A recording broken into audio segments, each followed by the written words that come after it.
السلام عليكم ورحمة الله وبركاته.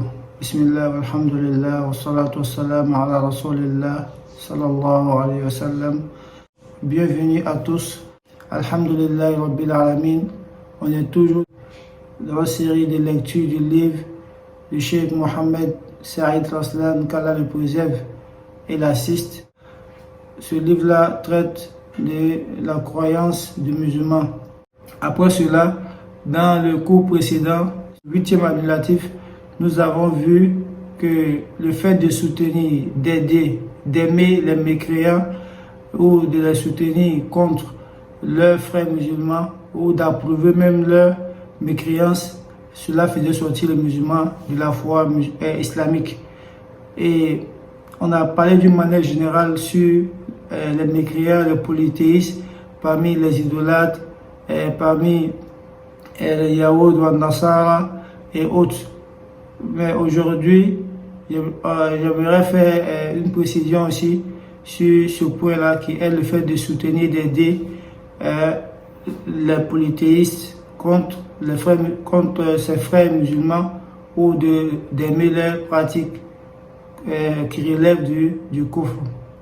Aujourd'hui, dans la communauté, beaucoup d'entre les musulmans ont aussi en eux des pratiques qui relèvent du kufr. Et par conséquent, la même règle s'applique à ces derniers-là. C'est-à-dire un musulman qui, lui, ne voit pas de problème, malgré qu'il prie, malgré qu'il jeûne, à aller sacrifier une bête pour une rivière, ou encore un musulman qui se permet d'invoquer les morts, ou encore celui-là même ou celle-là qui prétend qu'une personne peut lui accorder la protection de son vivant et aussi la protection après sa mort. C'est-à-dire la personne là, il prétend être vraiment garant de la personne, de son vivant comme après sa mort. Le musulman qui a cette conviction-là à une personne, celui-là aussi, il quitte l'islam.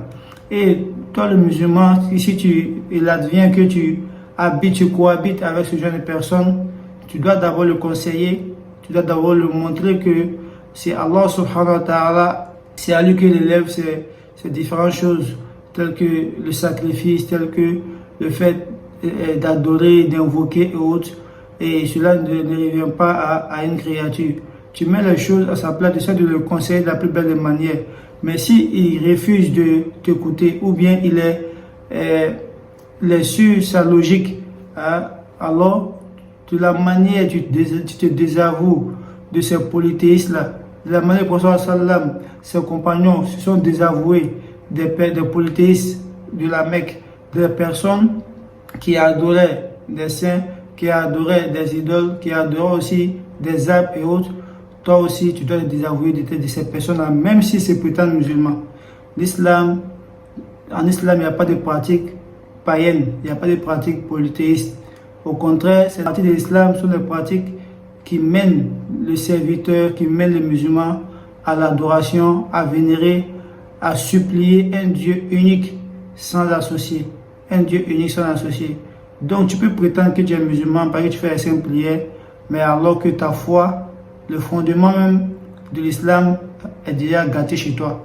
Alors que ce qui te permet de dire que tu es musulman, la ilaha illallah, qui veut dire la ma'bouda bihaqqin illallah, nul ne mérite l'adoration, toute l'adoration, et cela manque en toi. Alors, comment tu peux te prétendre musulman? Donc, de la manière, on applique l'alliance et le désaveu. Pour les polythéistes, aussi, le musulman, il doit s'allier à les personnes qui adorent Allah sincèrement et qui ne font pas d'actes qui relèvent de shirk, de polythéisme ou bien d'actes qui relèvent de la période du paganisme et autres.